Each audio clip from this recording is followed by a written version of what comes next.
గాంధీ భవన్లో జగ్గారెడ్డి మాట్లాడుతున్నారు. ఇప్పుడు ఆ లైవ్ చూద్దాం. కేటీఆర్ గారు నీకు తెలవాలి, హరీష్ రావు నీకు తెలవాలి, నీ ఖాందానికి తెలవాలి, మీ నాయనకు తెలవాలి. ఇది వాళ్ళు ఎంత గొప్పోళ్ళు అనేది కేసీఆర్కి తెలుసు, కానీ బయట చెప్పాడు. ఆయన ఒక రాజకీయ పార్టీ నాయకుడు అయింది కాబట్టి ఒకసారి చెప్తాడు, 10 సార్లు తిడతారు వీళ్ళు. ఓకే, కానీ మరీ పదే చెప్తున్న కేటీఆర్ గారు ఈ వీడియోని, నా మాటలని మీ మీడియా ద్వారా ముందు వినండి. సరే, మీరు నేను చెప్పిన దాంట్లో మీరు వక్రీకరించుకొని తుకడలు చేసి నన్ను ఏదన్నా బ్లేమ్ చేసుకోండి, నాకేం ఫరక్ పడదు. కానీ నిజం అనేది తెలవాలి. నిజం ఏంటంటే, నేను ఢిల్లీకి చేరుకున్నా. నేను జట్టి కుసుమ్ కుమార్ ఢిల్లీకి పోయినాం. ఆఖరి జట్టి కుసుమ్ అంటున్నాడు, అది ఎందుకురా నాయన ఇదంతా, నీకు హెడ్డేక్ ఇదంతా ఏమో చెప్తే నువ్వు అంటే, నువ్వు అట్లా ఉండు ఎంబడి, అంతే నా దోస్తు నా ఎంబడి ఉండు అంతే. నువ్వు నా ఐడియాలజీ, నా ఆలోచనకు రాకిగా నువ్వు నా ఎంబడి ఉండు అంతే. నువ్వు ఎందుకు ఎంబడి ఉండు? నువ్వేమో కాంగ్రెస్లో గుర్తుపడతావు, నన్ను ఎవడు గుర్తుపట్టాడట. కమ్సే కమ్ రాహుల్ గాంధీ ఆ లైన్లో పోవడానికన్నా నాకు ఎంట్రీ కావాలి కదా, నా దోస్తువి అంటే. ఆయన అప్పుడు ఏం చేసిండంటే, సార్ ఇట్లా మాధవన్కి ఫోన్ చేసిండు. ఆయనకు మొత్తం మాధవన్ బాగా క్లోజు, ఎవరు చనిపోయిన మాధవన్కి, మన జట్టి కుసుమ్కి ఫోన్ చేసి, మాధవన్ అడ్వాన్స్ సార్ నేను ఇంకా ఆయన గుర్తుపడతారు కదా, ఇట్లా జగ్గారెడ్డి ఇట్లా ఎమ్మెల్యే, ఆయన ఏదో రాహుల్ గాంధీకి చెప్పాలనుకుంటున్నాడు, సోనియా గాంధీ గారు కూడా కలవాలనుకుంటున్నాడు, కొంత అపాయింట్మెంట్ కావాలని. అంటే అపాయింట్మెంట్ కష్టం, కానీ మీరు రండి, ఒక దగ్గర నిలబెడతా, అక్కడ కానీ మీరు రాహుల్ గాంధీ కానీ కనబడితే ఆయన ఆగుతాడు, మీతో మాట్లాడతాడు అని అన్నాడు. ప్లీజ్, ఇది అవసరం, ప్లీజ్ ఇది కొంత టైం కేటాయించండి, చాలా ఇంపార్టెంట్ ఇది, ఒక్కొక్క అక్షరం ఇంపార్టెంట్. ఆల్ ఛానల్స్ రిక్వెస్ట్ చేస్తున్నా, దయచేసి ఎంటైర్ ఆల్ ఛానల్స్ లైవ్ తీసుకోండి, పెట్టండి, ఇది చాలా అవసరం ఇది. ఓకే, విషయానికి వస్తున్నాయి కదా.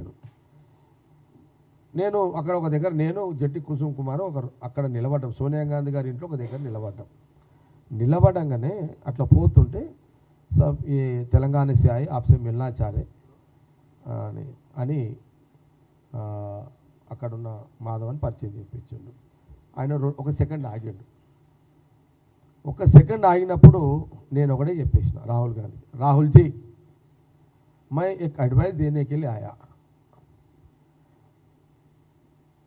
आज का सिचुएशन में वहाँ तेलंगाना देना नहीं देना, वो तो वहाँ तो जंग चल रहा, स्टेट होना बोल के ये सब हो रहा. फिर भी मैं एक मशवरा देने के लिए आया. मैं तेलंगाना स्टेट डिवाइड मत करो, తెలంగాణ రాష్ట్రాన్ని విభజన చేయకండి. రాహుల్ గాంధీ గారితో అన్నమాట నేను. రాహుల్ గాంధీ ఏమన్నారో మీకు చెప్తే, ఇప్పుడు ఇక అది ఉంది. ఇప్పుడు ఇవ్వకండి, ఇవ్వకపోవడానికి కారణాలు చాలా ఉన్నాయి, నేను చెప్తా ఎందుకు ఇవ్వద్దు అంటున్నాను. అది అనగానే రాహుల్ గాంధీ గారు ఒక్క సెకండ్లో ఇనాలంలో నిలబడిపోయాడు. నిలబడిపోయారు, ఏ క్యా బాత్ ఆప్ కహాం సే ఆయా నన్ను అడిగిండు రాహుల్ గాంధీ. साहब मैं हैदराबाद से आया हूँ, आप कहाँ रहने वाले हैं? मैं केसीआर को जो डिस्ट्रिक्ट है वहाँ हेडक्वार्टर संगारेड्डी हेडक्वार्टर, वहाँ मैं रहने वाला हूँ, मैं एमएलए हूँ वहाँ का. अच्छा, आप वहाँ के पूरा तेलंगाना में पूरे लीडर तेलंगाना देव बोल रहे, आप ऐसी बात कर नहीं. इसके लिए मेरा बोलने में वजह अलग है, वो लोग पूछने का वजन अलग है, वो लोग जो पूछ रहे वो सोच रहे वो अलग है. वहाँ स्टेट का इंडिपेंडेंट रूल करने का, स्टेट सेपरेट हुआ तो इंडिपेंडेंट रूल, पॉलिटिकल रूल करने का इंटरेस्ट है. मैं बोल रहा हूँ वो उसके लिए नहीं. क्या होने वाला है, मैं एक बात बोला उनको, राहुल जी तेलंगाना दिए तो हमारा पब्लिक बहुत నరం, మా మనుషులు, మా ప్రజలు, తెలంగాణ ప్రజలు అమాయకులు. మా తెలంగాణ ప్రజలు చాలా అమాయకులు. हमारे जो तेलंगाना बोले वाले हैं, वो लोगों को जो बोलता उनको सुन लेके ठीक है बोलते, वो प्रॉब्लम है हमारा करने. अच्छा, क्या बोलना चाह रहे आप? नहीं, मेरा तो बोल यही बात बोलना राहुल जी, आप इससे पहले बोला अभी मत दो, अभी मत दो आप लोग तेलंगाना, अभी अभी इतना अर्जेंट डिक्लेयर मत करो स्टेट को, देखेंगे फिर।